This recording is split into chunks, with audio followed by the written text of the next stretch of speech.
நான் என்கிற அகம்பாவம், அவனா என்கிற பொறாமை, எனக்கு என்கிற பேராசை இவை எப்போதும் ஒரு மனிதனை வாழ வைக்காது. யாரிடம் எப்படி பழக வேண்டுமென தெரிந்து பழகினால் ஏமாற்றங்களை தவிர்த்து கொள்ளலாம். காலம் எந்த காயத்தையும் மாற்றுவதில்லை, அது நம் மனதை பக்குவப்படுத்துகிறது, அவ்வளவுதான்.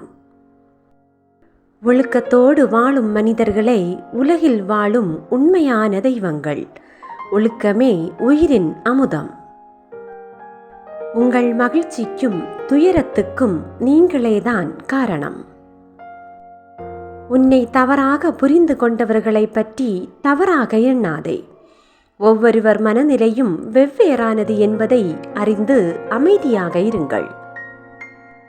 உங்களிடம் எவை குறையாக உள்ளவை என்பதை காட்டிலும் எவை நிறைவாக உள்ளன என்பதை உணருங்கள்.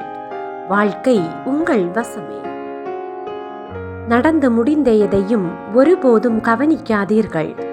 எதை செய்து முடிக்க வேண்டும் என்பதில் மட்டும் கவனமாக இருங்கள்.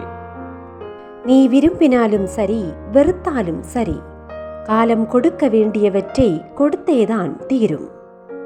அதை அனுசரித்து மகிழ்வதும் புலம்பி அழுவதும் நம் கையில்தான் உள்ளது. உங்களை அவமானப்படுத்தியவர்களுக்கு வார்த்தையில் பதில் சொல்லாதீர்கள், வாழ்க்கையில் பதில் சொல்லுங்கள். உங்கள் தலை நிமிர நிமிர அவர்கள் தலை குனிந்தே தீரும். எல்லோருக்கும் எல்லா நேரங்களிலும் நாம் பதில் அளிக்க தேவையில்லை. சில நேரங்களில் இறைவன் பார்த்து கொள்வார். நாம் அமைதியாக இருந்தாலே போதும்.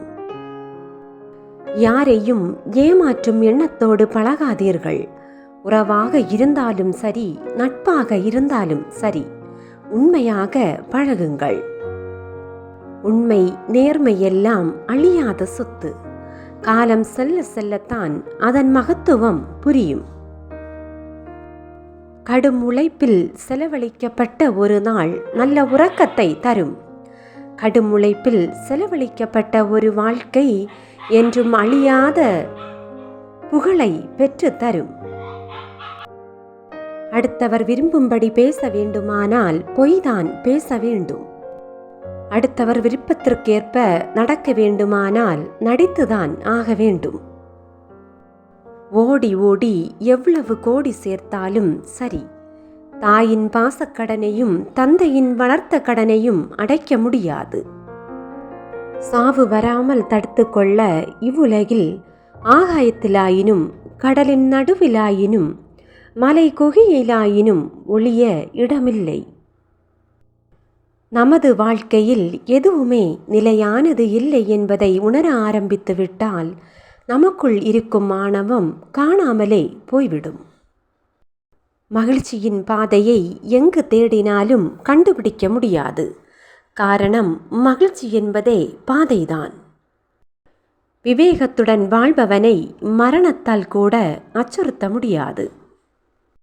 பிறரை அழ செய்து பெற்ற செல்வம் அதை பெற்றவன் அழும்படி விட்டு நீங்கும். நல்வழியில் சேர்த்த செல்வம் நீங்கினாலும் பின் வந்து நிச்சயம் சேரும்.